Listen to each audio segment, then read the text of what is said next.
Aisha Morgan arrived at the naval base just after sunrise. The huge gates opened slowly, and the guard at the entrance checked her ID twice, not because something was wrong, but because he wasn't used to seeing a woman with such a high rank. Her uniform was clean, her steps were steady, and her eyes showed the calm confidence of someone who had already faced real danger. But to the people watching her enter the base, she looked like a stranger who didn't belong. Everyone at the base was used to seeing tough, muscular men in combat uniforms. This base was home to some of the strongest Navy SEAL units in the country. They trained hard, fought harder, and respected only one thing: an experience. Aisha knew this very well. She had seen soldiers like them before. She had worked with them, led them, and even saved their lives in places where bullets didn't stop flying. But she also knew something else. They didn't know who she was yet. And that meant they would judge her before they ever listened to her. She walked through the base holding her file in one hand and her bag in the other. A few soldiers stopped mid-conversation and stared. Some pretended not to look but still whispered to each other. Others raised an eyebrow when they noticed the silver rank on her shoulder. Lieutenant Commander.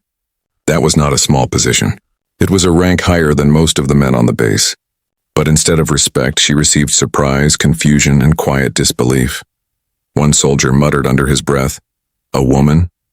Here, at that rank?" Another replied, "Maybe she's here for paperwork. No way she's combat trained." They didn't know that she had more field experience than half the officers on the base. They didn't know she had been in missions where even senior soldiers refused to go.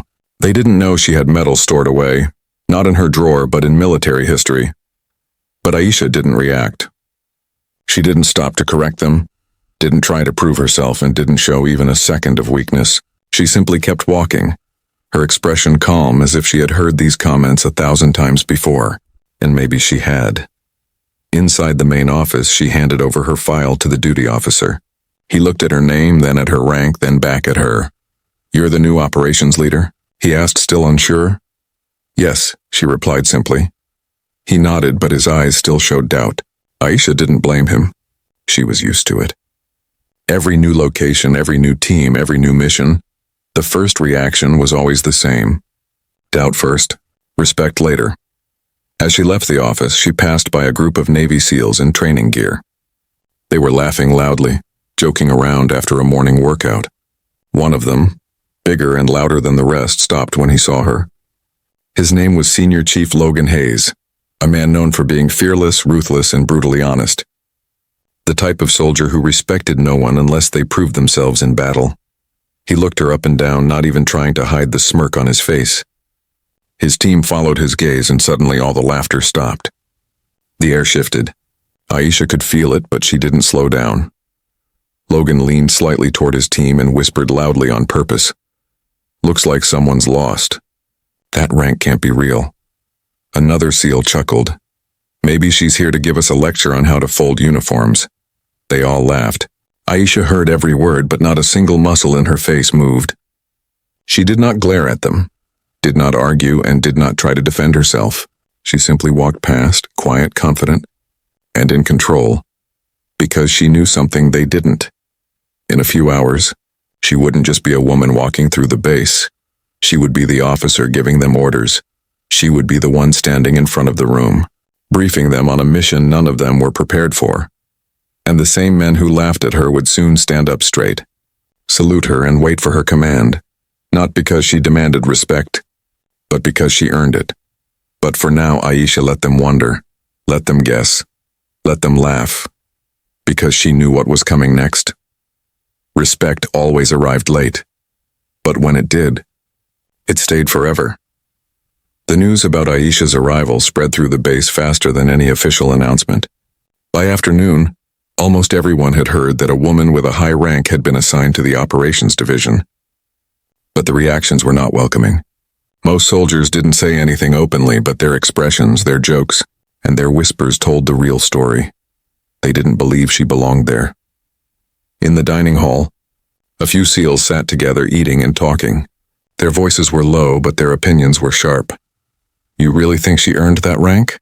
one of them asked. Another smirked. "Maybe she passed some office test. Push a pen, sign a paper, get promoted."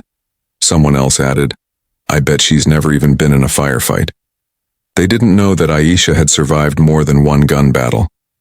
They didn't know that she had led missions in war zones where most soldiers didn't return. They didn't know that her calmness wasn't weakness. It was control, built from surviving chaos. But the loudest opinion in the room always came from Senior Chief Logan Hayes. Logan was the kind of man everyone listened to, not because of his rank, but because he had proved himself again and again in the field. He had scars on his arms and stories behind his eyes. He had led men into enemy territory and brought them back alive. To his team, he was more than a soldier.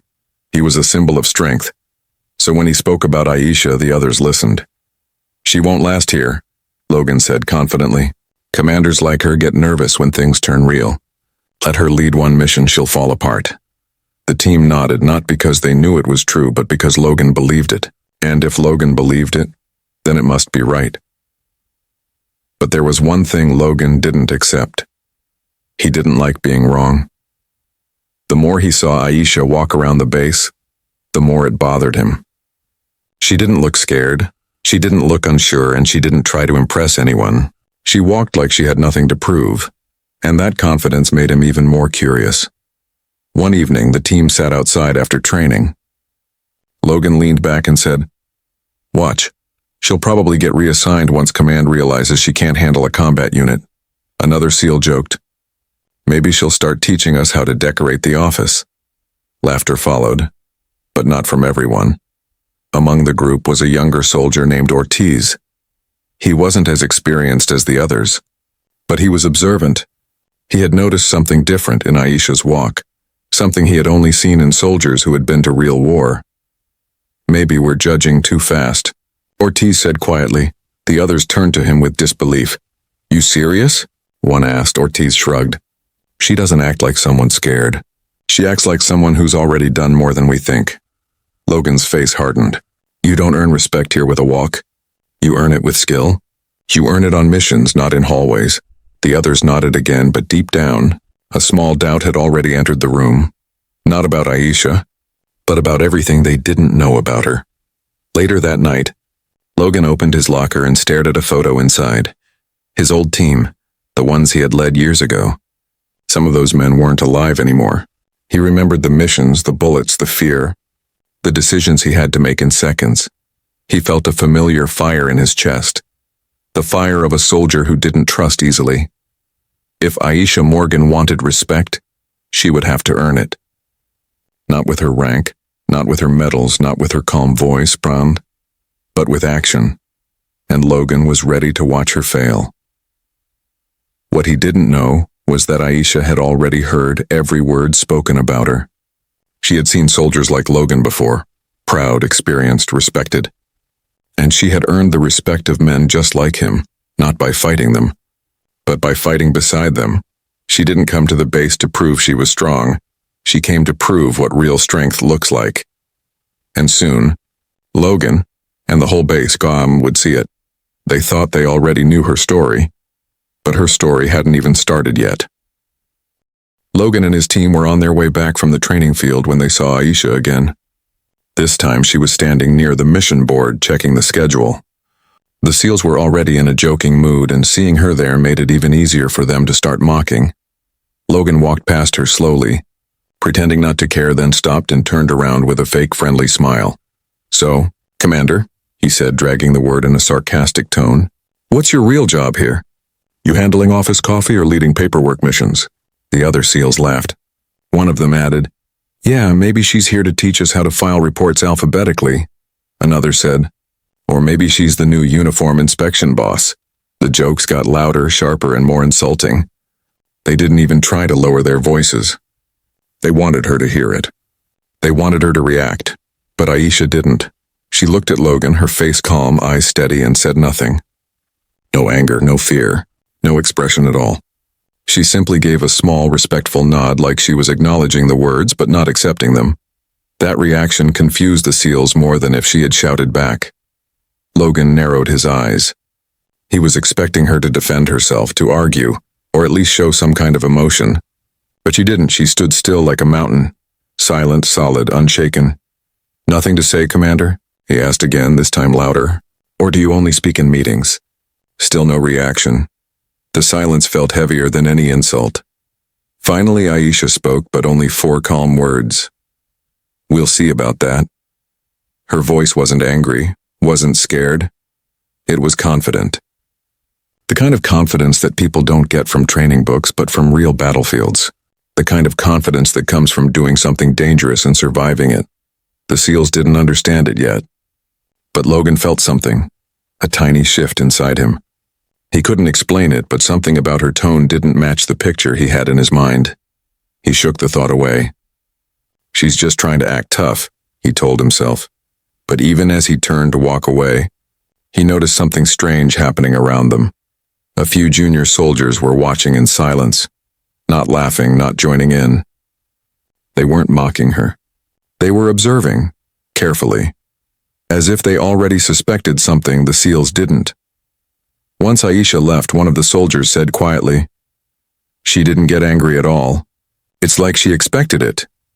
Logan replied, "Or she knew she doesn't stand a chance arguing with us." But deep down, that answer didn't satisfy him. Something was off. Later that day, Logan walked into the mission room where the briefing documents were kept. He saw Aisha standing at the head of the table, reviewing tactical maps. Not office work, real field maps. High-risk zones, classified routes, military-grade plans. He frowned. Why would someone who wasn't going to lead missions be studying battle layouts? Before he could ask, Aisha looked up at him and said calmly, "You should be ready by 0800 tomorrow." Logan stared at her. "Ready for what?" "For the briefing," she said, rolling up the map. "We're going on a mission soon. You'll need details." Logan blinked. You're coming along?" She didn't answer with words, and just a look. A look that said, "You're not the only one who's been on the battlefield." For the first time, Logan didn't have a joke. Didn't have a comment. Didn't even have a smirk. He just watched her walk away. The same calm, steady walk she always had. But now it felt different. He could ignore her rank. He could ignore her uniform. But he couldn't ignore one thing. She wasn't scared of him. She wasn't scared of the team. She wasn't scared of anything. Because she knew something they didn't. She wasn't trying to prove she belonged there. She already did. And soon, the whole base was going to find out why. The mockery was over. The reality was about to begin. The next morning, the atmosphere on the base felt different. The usual loud voices, jokes, and casual confidence were replaced with quiet curiosity. Everyone had received the same message. Mandatory mission briefing at 800 hours. No details, no hints, just the time and place. Logan and his SEAL team walked into the briefing room together, still unsure what to expect. They assumed one of the senior male officers would be leading the meeting. Maybe the base commander, maybe an operations captain. But as they entered, every head in the room turned toward the front. Aisha Morgan was already there. She stood behind the main table, a large digital screen behind her showing a map of a hostile region. Her posture was strong, her expression serious, and for the first time her presence felt commanding. Not silent, not calm, but in control. Logan felt a small shock run through him. This wasn't the quiet woman they joked about near the mission board.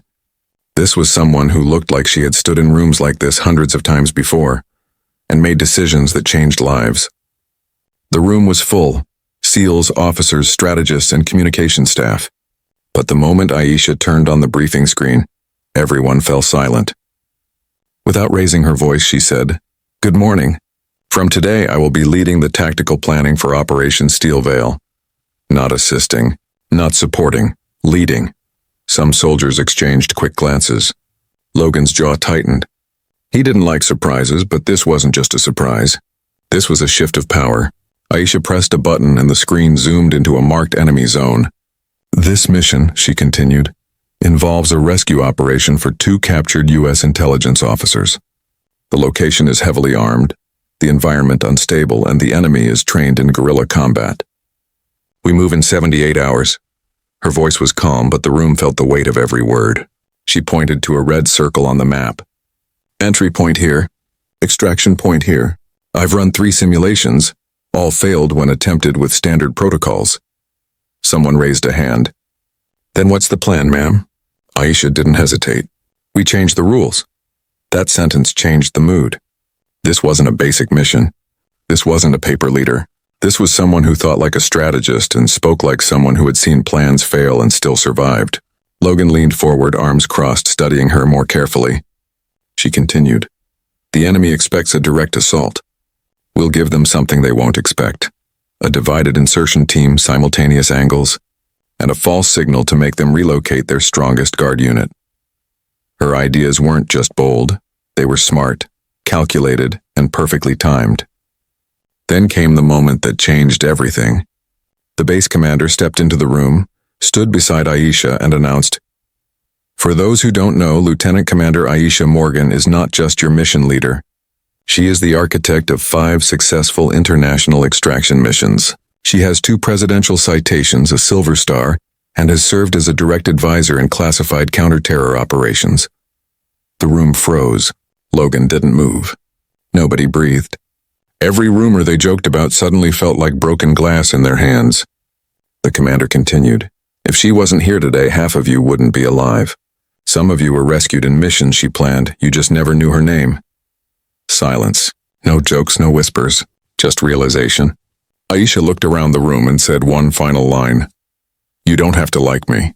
You don't have to believe in me. But when we're out there, you will follow my command, because I don't plan missions that fail." And with that, she walked out. No dramatic pause. No ego, just certainty. The briefing was over, but the shock was just beginning. Logan stayed seated, staring at the empty space where she stood. Everything he thought he knew about her shattered. She wasn't an outsider. She wasn't a mistake. She wasn't just a woman with a rank. She was someone who had been fighting while they were still doubting. Someone whose decisions had already saved lives. Someone who didn't need to prove anything, because she had already proven it on battlefields they had never even seen. In that moment, the base didn't just learn her name. They began to understand her power. Respect didn't arrive with applause. It arrived with silence. A deep, heavy, undeniable silence. And for the first time, Logan wasn't sure if he was worthy of standing in her unit. The briefing room slowly emptied, but the silence stayed. The soldiers didn't walk out with their usual loud voices or confident jokes. No one laughed, no one rolled their eyes, and no one made fun of Aisha anymore. Something had changed. Not because she demanded respect, but because she earned it in one conversation. Logan didn't leave immediately. He sat there staring at the map she had shown. For years, he believed he had already met the strongest leaders, those who had fought, bled, and survived. But what he saw today wasn't just leadership. It was mastery. It was the kind of confidence that came only from doing the impossible, not talking about it. Ortiz, the younger soldier, walked over quietly and sat beside Logan. "She's not what you thought, huh?" Ortiz said. Logan didn't reply. He wasn't ready to admit it, not out loud. But the truth was already forming in his mind. He had judged her before he even knew her story. Later in the day, some of the soldiers gathered in the training yard, still discussing what happened. "You think all those medals and missions are real?" one asked. "They wouldn't put her in charge if they weren't," another replied. "What gets me," someone added, "is how calm she was. She didn't show off. She just said the plan like she had done it 100 times before." A junior officer responded quietly. "That's the thing. People who brag don't usually have the real stories. The ones who stay silent always do." That line stayed with everyone, especially Logan. He remembered all the times Aisha had walked past him. The way she didn't argue, didn't defend herself, didn't try to impress anyone. She wasn't quiet because she was scared. She was quiet because she already knew exactly who she was. In the following hours, something unexpected happened around the base. Curiosity replaced judgment. Soldiers started asking questions, not about her rank, but about her history. Where did she serve? What missions did she lead? Why have we never heard her name before? A young officer finally found the answer while checking military records. He ran back to the team with a file in hand. "Guys, it's all true," he said breathlessly. "She planned that rescue mission in Syria, the one they still teach at the academy." Someone's eyes widened. "The one where the hostages were saved with 0 casualties." He nodded. And she wasn't just part of it. She commanded it. The story spread fast. Suddenly, the same men who laughed at her name were now speaking in low voices, not mocking her, but respecting her. Not because of fear, but because they were starting to understand what kind of person she really was. Logan was the only one who stayed quiet. He didn't want to show it, but he felt something heavy inside him. Guilt, maybe. Or realization. That evening, while the sun began to set, Logan stood alone near the training field. Aisha walked by, not expecting him to say anything. But for the first time, he spoke without sarcasm. "You've led real missions," he said slowly, almost like he was admitting it to himself. Aisha looked at him. No smile, no anger. "Just steady patience, yes," she replied. "And I will lead this one too." Logan nodded, but he had one more question, a personal one this time. "Why didn't you tell anyone before?" Aisha looked away for a moment, watching the soldiers in the distance. "Respect that comes from words doesn't last," she said softly. "Real respect comes from action." That line hit him harder than any insult he'd ever heard. He realized something. She wasn't just a commander. She was a reminder of everything a real leader is supposed to be. Strong without shouting, smart without bragging, silent until it's time to speak. Someone who didn't need to prove herself because she already had, long before stepping onto this base. Logan didn't apologize. Not yet. But something inside him shifted. For the first time, he didn't see her as a woman with a rank. He saw her as a soldier, a higher one, a better one. And whether he liked it or not, he was starting to respect her. Not because the base commander told him to, not because of her medals, but because she lived the one rule every true warrior understands. You don't ask for respect. You earn it, and once you do, no one can take it away. The next day, the base felt different again, but this time it wasn't because of surprise. It was because of awareness. Soldiers who once ignored Aisha now moved aside when she walked past. Some stood a little straighter. Some lowered their voices. Some simply watched her with quiet curiosity, trying to understand who she really was. But the biggest change wasn't around the base. It was inside Logan. He didn't joke about her anymore. He didn't roll his eyes. He didn't even smirk when her name was mentioned. Instead, he found himself thinking about every detail she shared in the briefing. The strategy, the risks, the precision in her voice. He started to realize something that bothered him deeply. He had never been led by someone smarter than him before, and he didn't know how to handle it. Late afternoon, a few soldiers sat around in the barracks talking, and someone said, "I heard she once commanded a mission with 42 enemy fighters and walked out with every soldier alive." Another replied, "That can't be real." "It's in the file," the first one insisted. Even the commander confirmed it. "She planned it while under fire." Someone else added, "I thought she just got promoted because of paperwork. Turns out she wrote the tactics we use today." The whispers had changed. Before, they were laughing behind her back. Now, they were learning about her behind her back. What none of them knew was that Aisha had already been through this kind of reaction many times before. Every new place, every new team. People doubted first, respected later. But she no longer felt angry about it. She had stopped expecting early respect long ago. She once told a fellow officer, "People don't trust what they don't understand, and they don't understand what they've never seen before." And Aisha Morgan was something they had never seen before. Later that evening, Logan and his team received a classified file, the mission strategy Aisha had written. It wasn't just a plan, it was a masterpiece. Every move, every backup route, every danger point was marked with accuracy. It wasn't just military knowledge. It was lived experience written on paper. Ortiz looked at the file and said quietly, "You can't write a plan like this unless you've been there yourself." Logan didn't answer, but he knew it was true. The file also contained something else, a page of her service record.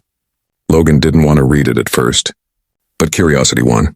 He opened it. There it was, her medals, her missions, her commendations, but one line stopped him cold. Awarded the Silver Star for leading a mission that saved an entire SEAL platoon after their commander was killed in combat. He read it. Again, saved a SEAL platoon, not a medical team, not admin officers, not new recruits, SEALs, men, like him, and she wasn't even their original leader. She stepped in after their commander died. That meant one thing. She led people who didn't believe in her, and earned their loyalty in the middle of fire. Logan put the file down, and for the first time in his military life he felt something rare. He was impressed. truly impressed, but along with that came a different emotion, shame. Not because she was stronger than him, but because he had mocked someone he should have saluted from the first moment. He remembered every joke, every disrespectful laugh, every time he called her Paper Commander. He realized now the joke had never been on her, it had been on him. That night, Aisha was in the strategy room checking details when she heard the door open. Logan walked in, but this time no mockery, no sarcasm, no arrogance, just silence. He didn't know how to start the conversation. So he simply said, "You were the one who saved the Bravo SEAL team, weren't you?" Aisha didn't look up right away. She finished writing her note, then answered, "Yes." Logan stood there speechless for a few seconds. He wanted to ask 100 questions, but all of them felt small. Finally, he said, "Why didn't you ever talk about it?"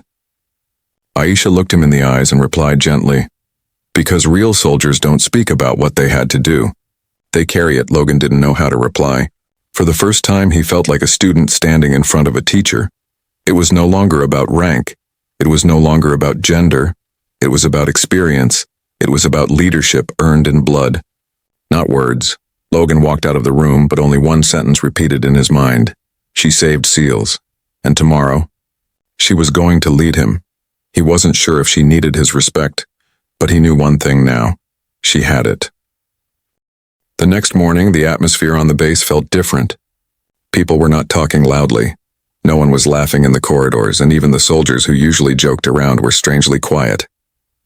It was as if everyone was waiting for something big to happen. The rumor about Emily's true rank had traveled through the base faster than anyone expected. What started as a simple joke from one arrogant Navy SEAL had now turned into a situation that involved the entire command structure. Jack, the Navy SEAL who once mocked her, could not focus on anything. The memory of Emily's calm face, the moment she showed her badge, and the silence that followed kept replaying in his mind. He wasn't just embarrassed, he was shocked. He had spent years proving himself in the military, yet he had insulted someone who outranked not just him, but almost everyone on the base. He tried to act normal, but every time someone looked at him, he wondered if they already knew what he had done. While Jack was struggling with guilt and confusion, Emily was sitting in her office looking at a file. She didn't enjoy what happened, and she wasn't angry. She had experienced this reaction before, people assuming that because she was a woman, she must be a junior officer, someone with no power, someone who needed to earn respect. But Emily didn't fight for respect through shouting or anger. She earned it through discipline, leadership, and skills that very few in the military had. She didn't want revenge on Jack. She didn't want anyone to be afraid of her. All she ever wanted was simple, respect based on actions, not assumptions. Later that day, the base commander called Emily to his office. He looked serious but not upset. He had reviewed her records again that morning, as if he needed to remind himself that everything was real. When Emily entered, he stood up, not out of fear but respect. "Major Emily Carter," he said, "your presence on this base changes everything. But I want to know how you want this handled." Emily understood the meaning behind his words. The base was waiting for her reaction. Was she going to file a complaint? Was she going to punish the SEAL team? Was she going to request a transfer? The decision was in her hands. After a pause, Emily spoke in her usual calm voice. "I don't want anyone punished. But I do want this base to learn a lesson, not about me, but about respect." The commander nodded. He agreed. Soon an announcement was made. There would be a full base assembly the next morning. Everyone was required to attend. Soldiers, officers, SEALs, medics, engineers, no exceptions. No one knew exactly why, but everyone already had a guess. It was about Emily. Jack heard the news and felt his heart sink. He knew this was about him, and he knew there was no way to escape it. That night, Emily walked alone on the training field. The sky was dark and the wind was cold, but she found peace there. She thought about her journey, the voices that told her she didn't belong, the obstacles placed in her way just because she was different, the missions that pushed her beyond fear. But she also remembered the people who believed in her, the soldiers she saved, the team that followed her across borders without question. She was not here to prove anything anymore. She already had. Meanwhile, Jack sat in his barracks, unable to sleep. He replayed every word he had said to her, regret cutting deeper each time. He had laughed at her, pointed at her rank tag like it was a joke, spoken to her as if she was beneath him. And now the same base that once laughed with him was going to watch him face the truth. The morning of the assembly arrived. Hundreds of soldiers stood in straight lines. Every uniform was perfect, every boot polished, every back straight. The air was heavy with tension. No one dared whisper. Then she walked in. Emily stepped onto the field, her uniform crisp, her badge shining under the sunlight. One by one, officers recognized the rank badge on her chest, and they stood at attention. The respect spread like a wave. In seconds, the entire base straightened, every head lifted, every hand ready to salute. Jack stood frozen. He had mocked her rank. Now the whole base was ready to salute her name, and it wasn't over yet. The entire base stood in silence, waiting. The sun was high, reflecting on the medals and badges worn by hundreds of soldiers. Emily stood at the front, calm and confident, but there was no pride in her eyes, only purpose. She didn't want to be feared. She didn't want to be worshipped. She wanted to be understood. The base commander stepped forward first, turned toward Emily and saluted her with full military respect. His voice was strong as he spoke. "Major Emily Carter, welcome officially to Base Echo." The moment the words ended, every soldier on the field lifted their hands in a salute. The sound of hundreds of boots hitting the ground in unison echoed across the field. It was not just a salute, it was an apology, an acceptance, a recognition. Jack, the Navy SEAL who had mocked her, stood in the last row. His hand moved slowly, but he saluted too. His mind was full of shame, but also something new, respect he had never felt before. He finally understood who she really was. Emily did not smile. She simply nodded and then spoke to the crowd. Her voice was calm, but it carried across the entire field without needing a microphone. "I did not come here to be treated differently," she said. "I did not come here to remind anyone of rank. I came here to serve, same as you." Everyone listened closely. No one moved. Even the wind seemed to stop. "When I walked into this base," she continued, "I saw soldiers who work hard. People who train, people who sacrifice, people who are ready to protect their country. But I also saw something else, judgment, quick assumptions, disrespect based only on how someone looks." Jack swallowed hard. He knew those words were for him. "I did not correct anyone because I wanted to see something," Emily said. "And what I saw was this. Many here respect rank only when they can see it. But real respect is not about a badge or a title. It is about character." She paused. Some soldiers lowered their eyes, feeling guilty. Then she said something no one expected. "And I forgive everyone who judged me." The base was silent again, but this time the silence was emotional. Some soldiers looked shocked. Some looked relieved. Even Jack's eyes began to burn. Emily wasn't angry. She wasn't there to punish anyone. She wanted to change something bigger, the mindset that respect should be earned only after someone proves their worth. She ended her speech with simple words. "Next time you see someone new, don't look at their uniform first. Look at them as a teammate, not a stranger." When she finished, the commander stepped forward again. He made an official announcement. Emily was not just joining the base temporarily. She was now in charge of a special joint task unit, a team that required leadership, intelligence, and courage. A unit where rank mattered, but trust mattered more. And then something unexpected happened. Jack walked forward. Every step he took felt heavy, but he didn't stop. When he reached Emily, he stood at attention, full military posture, and saluted her. Not because anyone ordered him, not because he was scared, but because he finally understood. "I was wrong," he said in a low voice, "and I'm sorry." Emily looked at him for a moment and returned the salute. Not a lower one, not a polite one, a full salute, equal and respectful. That one moment changed everything. From that day on, Emily was no longer the woman with the hidden rank. She was Major Carter, the leader who earned respect not through shouting but through strength of character. Soldiers who once doubted her now trained under her command, learned from her experience, and followed her into missions without question. And Jack, he became one of her strongest supporters. People didn't laugh at him anymore. They admired him for admitting he was wrong. He learned that real strength was not just in muscles or weapons, but in humility. The story of Emily spread far beyond the base. Other military stations heard about the woman whose rank shocked an entire command, and whose leadership inspired them even more. She became a symbol, not of authority but of dignity. She proved something powerful. Respect is not given because of gender. Respect is not earned through yelling. Respect is earned through actions, calm confidence, and the courage to stay true to yourself, even when others doubt you. The base never forgot the day everyone stood at attention for her. Not because she demanded it, but because she deserved it.